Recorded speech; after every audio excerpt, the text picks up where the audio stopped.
what we did identify at the beginning was that Moo had a tongue tie, and that was resolved at a couple of days old, and breastfeeding was incredibly painful.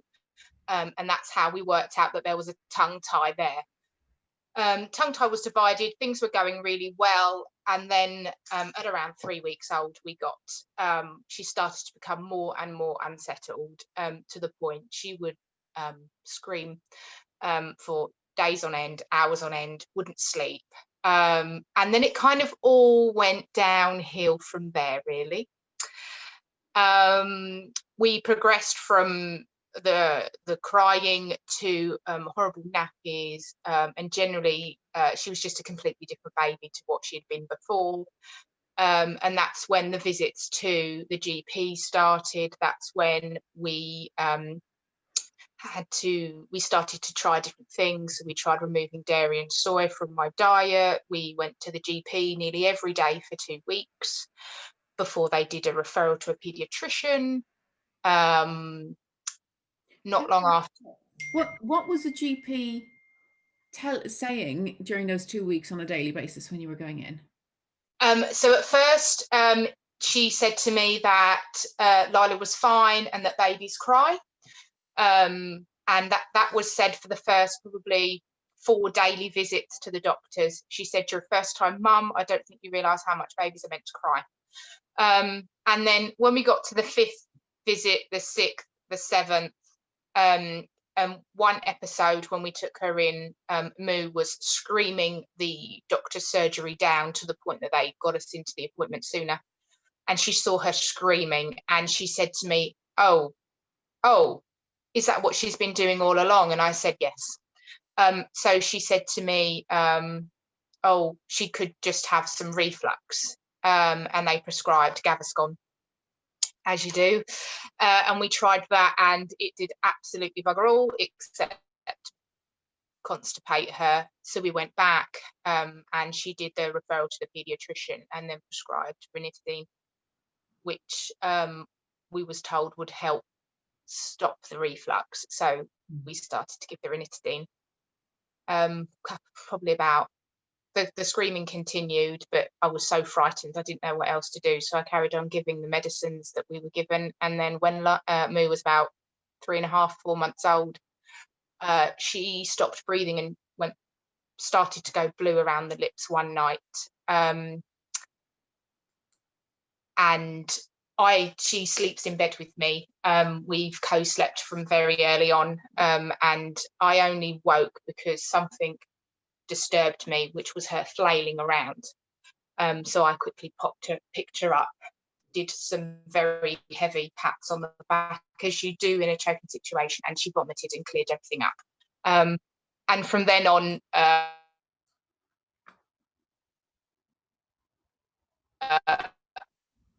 no, you're breaking up. We were taken to that. She just has a bit of reflux. Can you hear me? I think you're back now. So yeah, you're back. I didn't lose you for long. Oh no, I've lost you now. And every appointment we went to, they just said to us that she would grow out of it, and just to wait for the key milestones. Okay. Really?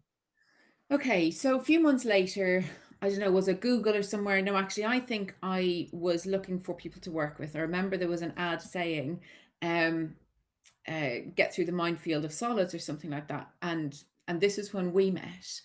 I can't remember, had Lila already started on solids by the time we first spoke? I think we maybe had tried baby rice, because we were told to early wean Lila by a dietitian at the hospital.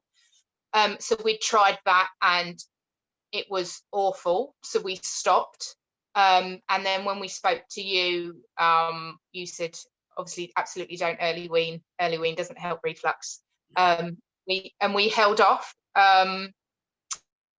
And I think we started to try and wean at around literally the 6 months, and it wasn't very successful to begin with, but we'd try and stop and try and stop. So we started to wean, tried to wean properly at 6 months. Yeah. And as I seem to remember, I was convinced there was a tongue tie present, that it had, whether the wound had stuck or whether more had emerged and come forward, because her tongue tie was resolved. She was only a week when it was revised first. So you went back, didn't you, and had another tongue revision? Yeah, so we had I had a very heated debate with the hospital about Lila's reflux and a suspected tongue tie. After badgering them for 2.5 weeks, I think the consultant got sick of me and agreed to see Lila. And when he looked in her mouth, he said there was a small tongue tie. He agreed to divide it on just because of the symptoms that Lila was having. And I think they may have just wanted to get rid of me. Yeah. Yeah. So things improved a little bit, as I remember, at the turn of that year. And we had finished our 6 weeks. So kind of you had a bit of a plan of what to go on. We had improved things a little for Lila, as I remember, but nothing drastically. It wasn't like, hallelujah, everything's gone. And I seem to remember, around, I don't know, was it February or March of that year, that I got a text message from you going, everything's going pear-shaped again. What is going on? Like, we've got everything down. And a thought came into my head at the time to just say, the only thing that hasn't changed, you've changed her milks, you've changed her foods, you've changed everything, you've changed how you feed her, you've changed the bottles, you've changed dummy, you've changed literally everything. The only thing we hadn't looked at was the medication. Yes. And what showed up with the medication when we actually looked at the ingredients of it? So Lila was on an oral dispersible tablet because they wouldn't prescribe the liquid. And lo and behold, looking at the ingredients list, there's milk sugars in it. Yeah. And this is a child that we knew had a dairy intolerance or allergy. Yeah. This is really important for anybody watching, because I will say doctors do not look at the ingredients list on medications. They're not trained to do that. It's pharmacists who actually know the ingredients and stuff in medications. And very often, and pretty much all the time, the pharmacists are left out of any conversations when it comes to reflux, to medications, actually in general. They're basically seen as dispensing agents. However, they do have a huge amount of knowledge. Now, not only is this particular medication not approved, as are most of the PPI medications not approved for use in children under 12 months, this one had a milk sugar, which does have dairy proteins in it, was given to a child who was known dairy intolerance. Research shows that when children who have cow's milk protein allergy are continuously exposed to the allergen, that it damages the mucosal lining of the small intestine. Now, this is not helped actually by everything. There was other things that went on before, Chelle, because you had antibiotics for suspected mastitis, which Yeah. actually in many cases, especially if it's recurring mastitis, is actually an indication of some latch issue, be it tongue tie or tension in the jaw or something else. It's a sign of a latch issue rather than true mastitis. Well, it is mastitis for mum. It's just that it's caused by baby's inability to fully clear the breast. So medications for your antibiotics will have got through the breast milk. They go in. Medications, as we know, antibiotics are non-discriminate. They kill the bacteria they come in contact with. This sort of becomes injury after injury to little Moo's gut. Yeah. By this time that we figured out actually she needs to change that medication, and at the same time, she was still regurgitating, so she almost needed the medication to protect her esophagus. So what happened then when you went back to the doctors with that? So they said to us that there wasn't any alternatives for the medication.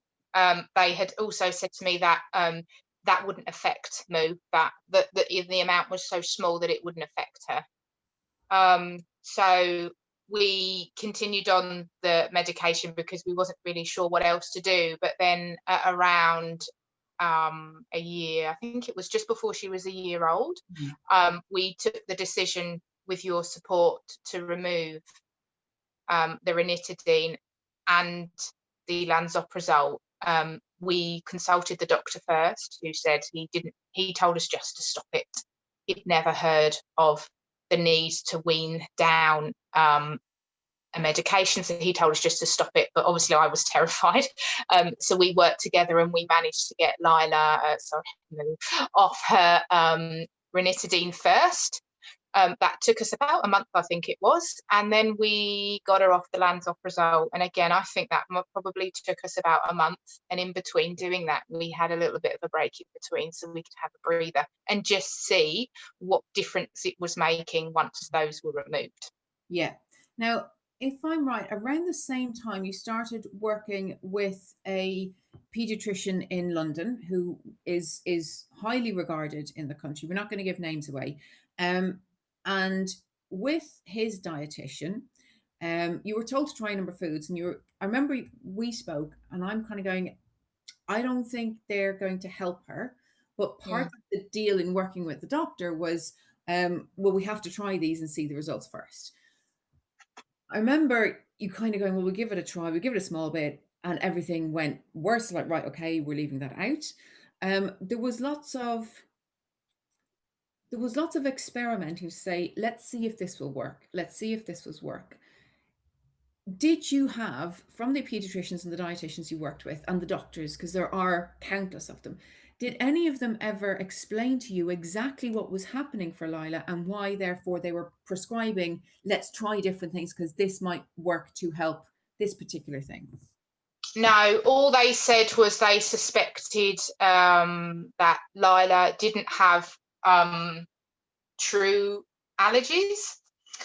They suspected that actually she just had inflammation of her gut and that she had a condition called mast cell activation syndrome. And they said, as a result of that, no matter what you do with her, she's going to react to everything.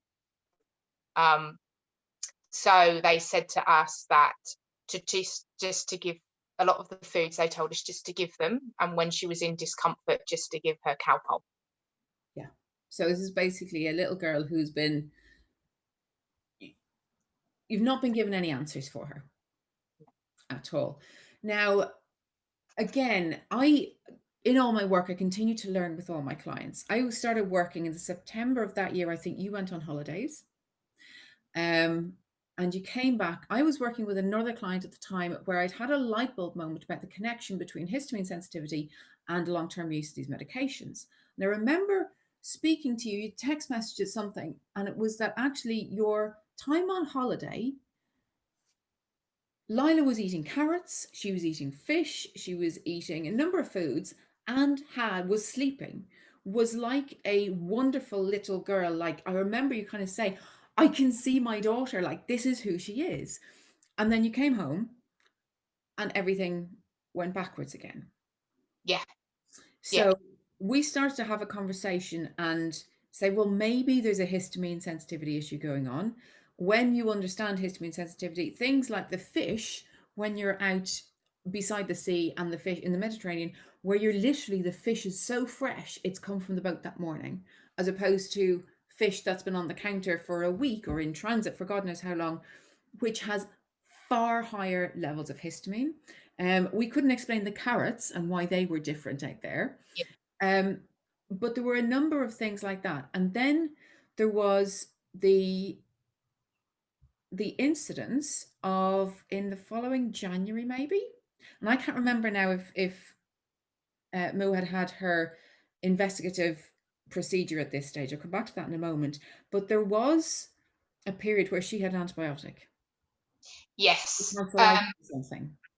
Yes, she did. So she developed what looks like they thought she had a double ear infection, and then they thought she had a urine infection.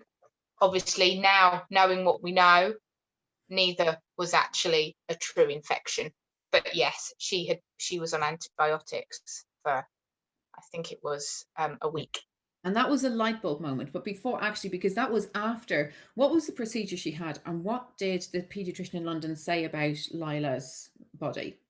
So she had endoscopy and colonoscopy, so camera both ends, and They took some biopsies during that, and he showed us the pictures, and they showed they showed us a normal part of the person's gut, which is very smooth lining, nice pink colour, what you'd expect to see. And then as he went further and further down into her gut, he showed us a gut that had that was red. You could see the veins.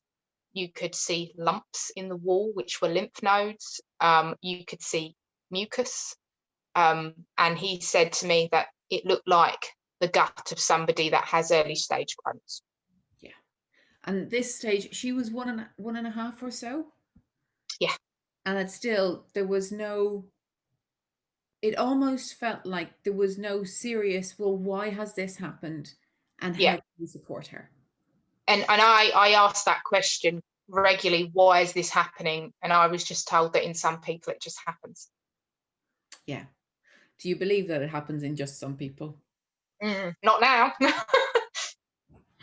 No, and this happens is that when our body gets injury after injury after injury, so often we don't like, and especially mainstream medicine does not pay attention to the gut microbiome and the internal health of the gut in the way that we should do, mainly because we can't see it that easily.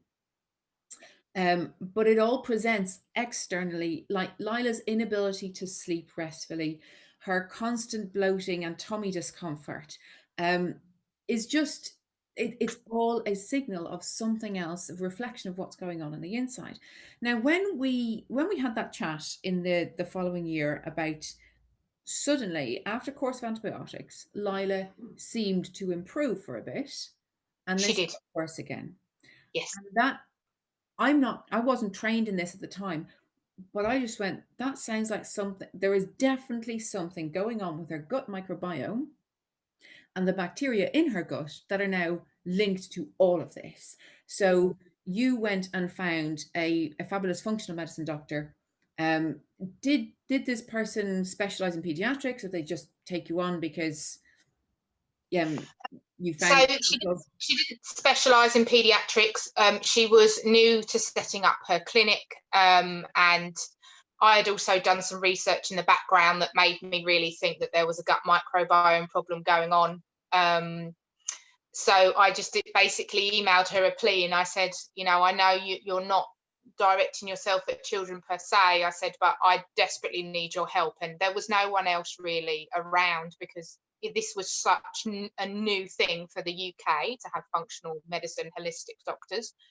And she agreed to take us on. And we had our first appointment with her a couple of weeks later, and it was just a light bulb moment for me in that appointment. She asked us a lot of information about Lila and her history, as you did in our first consultation. And she turned around and said, I'm going to do some tests, but I can tell you now, your daughter has a huge gut microbiome imbalance. And she said she suspected, was pretty much certain, that was caused by an incorrectly managed allergy, antibiotics, and PPI medication. She said the history that we've had indicated that absolutely would have been what has caused Moo's issues. So we went away and she did some stool samples for us, and lo and behold, they came back with showing a huge gut dysbiosis. So the balance of the bacteria was horrendous. And it also showed that the inflammation in her gut, which should be less than 100, was actually very close to hitting 2000, which is generally what that's your calprotectin. So that's generally what they use to measure Crohn's. And it was the result of that test that she said, okay, even though we were seeing her, that she felt would be beneficial for us to be under the NHS as well. So that actually got us an urgent referral down to a hospital, a children's hospital near us.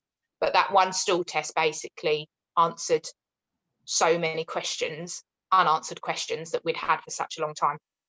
And this wasn't the first stool test that Mo had, though, was it?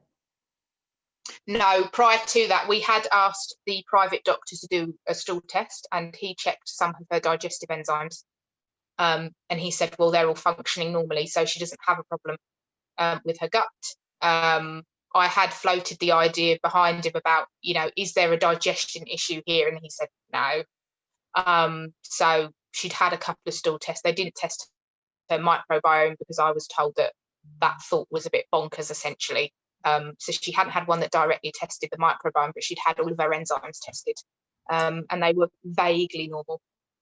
Yeah, and this is where I come back to the microbiome is really not looked at or understood in mainstream medicine at all, and yet it is so, so important. And so your journey began, I mean, was it small intestinal bacterial overgrowth, or was it just general gut microbiome dysbiosis or gut dysbiosis? So it looks like she almost has both. So she has some SIBO, so overgrowth in the small intestine, but in her colon, she has significant dysbiosis. So that part where the bacteria really starts to kind of break down and digest, she had very, very little, literally next to nothing in good bacteria. It was completely overrun by 5 strains of horrible bacteria that should never be present in a gut. Wow. And I mean, this is enlightening. It's really, really sad as well, because I know from looking around the internet and finding people messaging me with their 3 and 4 and 5-year-olds going, we still have reflux, what's going on? And that these children are still on these PPI medications. They have never, like, nobody has ever asked that question of what is causing their reflux in the first instance. Do you believe, so actually no, before you go there, where is Moo today? Like, or even what were the symptoms that she was having for the last, let's say, the first 3 years of her life, and then over the last sort of year, how has she improved and where have you got her to? Okay, so Moo's symptoms were reflux. She was quite pale. She would never sit still, so she was always fidgeting. Her concentration was, I know for kids isn't great, but hers was not great at all. She would constantly crouch over, lean across a table, almost put pressure on her tummy. When she would eat food, she would get horrendous wind that's absolutely stank, and her stools would burn her bottom, to the point where on a couple of occasions after trying a food, it blistered so badly that we were worried that she would get an infection in her skin. So those were kind of her main little symptoms, and there were other things where there was subtle that other people wouldn't have realised, but she would go from being really calm to really hyperactive, like she'd been given a shot of Red Bull. And then she would crash and sleep. And then obviously the sleep at night, she's never slept for more than probably an hour and a half straight since she was born, which is an improvement on being woken every 45 minutes. She will do laps around the bed, and when I say laps, she sleeps in a king size bed and she will cover that multiple times in one night. So generally that's kind of what we saw with her. Okay. And where have you got to now? So I know you've worked hugely with the functional medicine doctor. Lila has a ton of supplements of specially imported probiotics because you can't get them in the country. And they have to be, they have to be probiotics that are not just, they don't have maltodextrin in them as thickeners. They have to be really pure. They have to be made extremely carefully. So after this, like, you've been working on this for maybe close to a year and a half, 2 years now. Yeah. And where is she now? How's life and what's the outlook? So her last stool test showed that we've halved the nasty bacteria. So we've halved it, which is an amazing achievement. She no longer suffers with reflux unless we try a food. that doesn't agree with her, or whether if she's unwell. So generally she's a lot more stable. Her inflammation levels have come down significantly as well. We had a blip in her last test, but we think actually that's because a supplement we tried didn't work. But generally that's reduced, and she can now eat 6 foods safely, which doesn't sound a lot, but if you take it back 18 months ago, all she had was chicken and prescription formula. Yeah. So whilst that doesn't sound amazing for us, that is probably the biggest achievement we could hope for. We have recently weaned her off of a antihistamine, which should really have never been prescribed, which How means long we've was she on lost, that for? what are we now, 1.5 years? She was Okay, on so that everybody antihistamine. listening, this is ketotifen, which is rising in popularity of being prescribed for babies with reflux without any confirmation of proof that it works. It's again, let's try this. You know, it's kind of let's try this, let's try that. I've had a number of clients come to me whose baby's been prescribed ketotifen. It doesn't work because it doesn't address the underlying cause. And it is being prescribed because pediatricians are assuming there is an allergy response in the body, increase the histamine levels. The more natural approach and the better approach to this would be to remove the allergen, to therefore not increase the histamine levels. So how long has it taken to wean off this particular antihistamine, this ketotifen? We started weaning it in June. Okay. We started in June, just before June, we started weaning that down, because although Moo was more settled, what we found was that she would get kind of histamine responses to things, and we couldn't work out why. So she'd wee a lot, and she'd get really flushed, red hot cheeks, to the point where if you put one of those thermometers on there, it just flashes red at you. So she kept getting that. So we started to wean it down, and we've lost foods in the process, which unfortunately happens when you wean that down. But she's been off of it now 2 weeks. Yay! And we're now over the hump. Her body's starting to adapt to not having the antihistamine in her system. Her flushing has gone. Her sweating has stopped. The excess weeing has stopped. And this is from stopping the medicine. That's all stopped. And yesterday I was able to give her omega-3, which is a supplement that she really needs, which generally is derivative, is made from fish. Yeah. And it's considered high histamine. Yeah. I gave her a tiny amount yesterday, and we had no flushing, we had no weeing, we had no sweating. She was a little bit unsettled, until she was a bit sensitive, which can sometimes happen.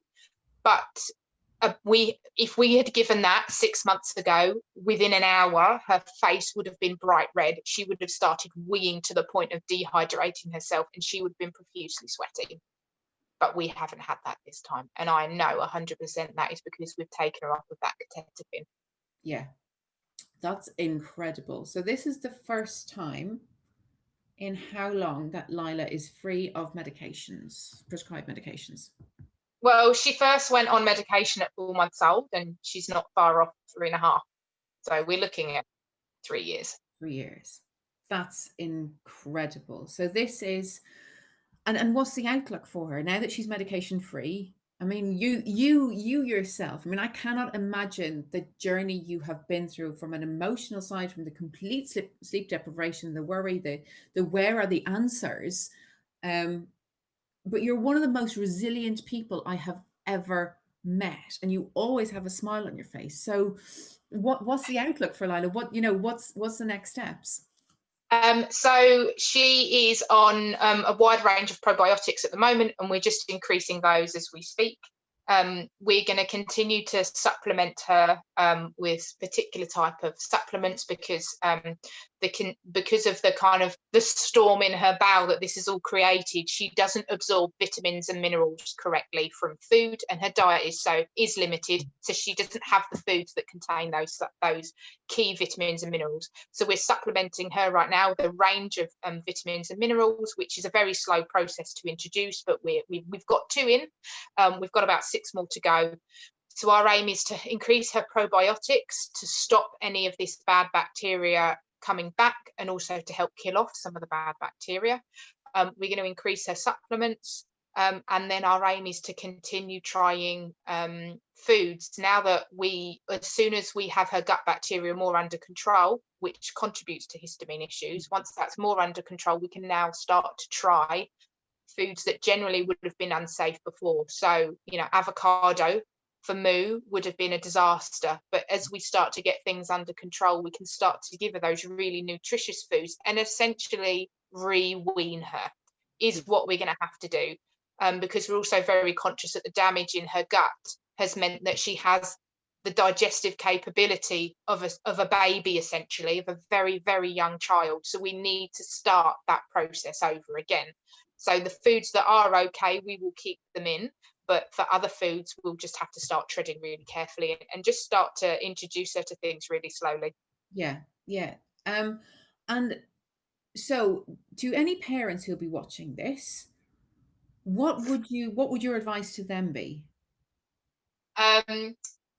Never take a and I'm not doctor bashing, but never take their first answer.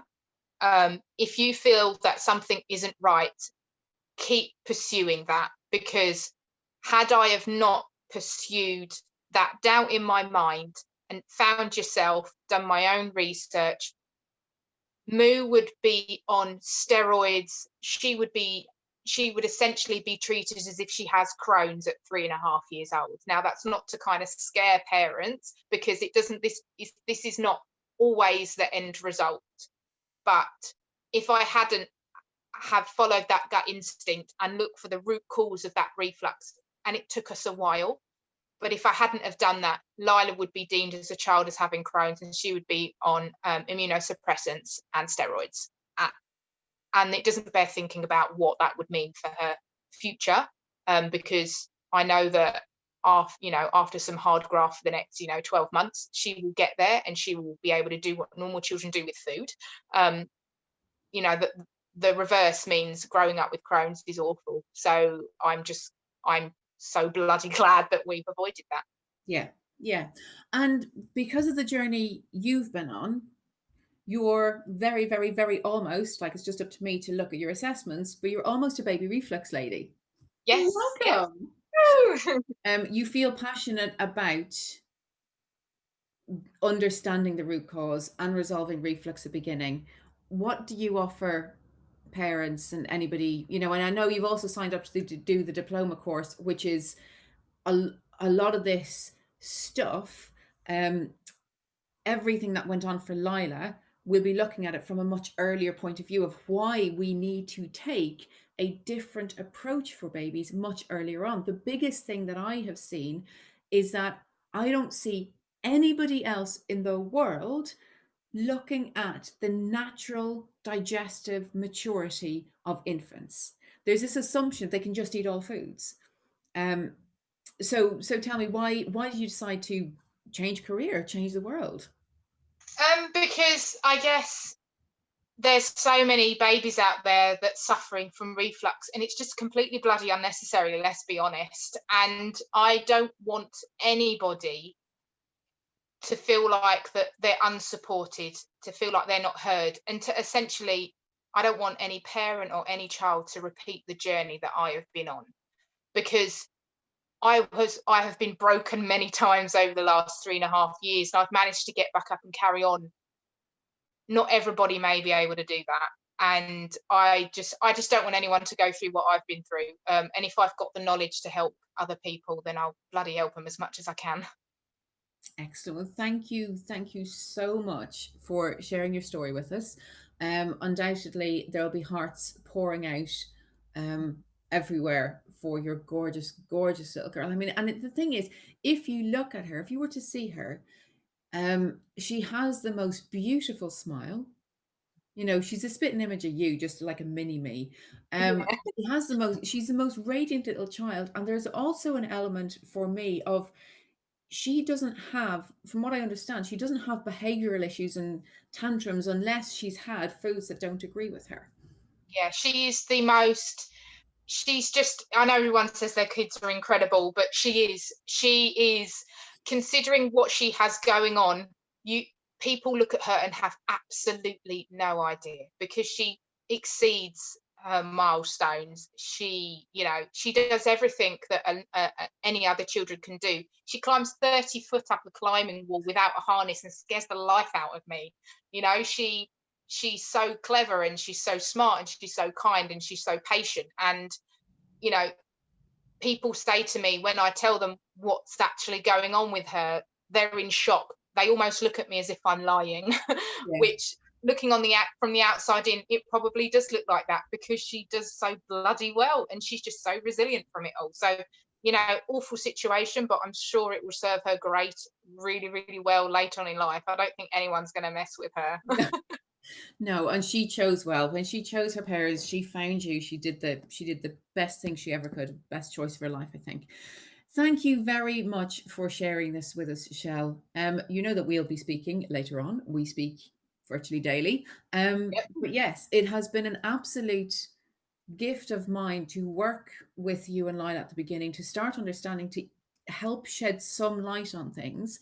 Um, and to have those conversations with you, and for you to share what's gone on for you and what information you've got, so that we can try and put this puzzle together, because I am convinced that for every single child there is, well, first of all, we're all unique. The way the doctors try and look at the reflux puzzle is like doing a 1,000-piece jigsaw with the pieces turned upside down and no picture. It's like, try that one, try that one, try that one. When we actually zoom out, when we understand everything that can contribute to what's going on, it's like we have the picture and we have the pieces turned up the right way. And now we're starting to put them in the right place. And sometimes, some jigsaws are more difficult than others, they take longer to do. But we can absolutely get them done every single time. Yeah. Thank you so much for sharing your story. I think I can only end the call in order to end the live stream on Facebook. But this has been wonderful chatting to you. So thank you. Is there anything else that you wanted to add before we sign off? No, just thank you to anybody that is watching. And if you have any questions about little Moo, I'm happy to answer them. They might give you a light bulb moment. But yeah, thanks for watching, really. That's great. Thank you. And I'll tag you, by the way, in the so people can go and follow Soothe the Smalls and your Cool. business. All right. Thank you. Thank you, my darling. Speak to you later. Bye. Later. Bye.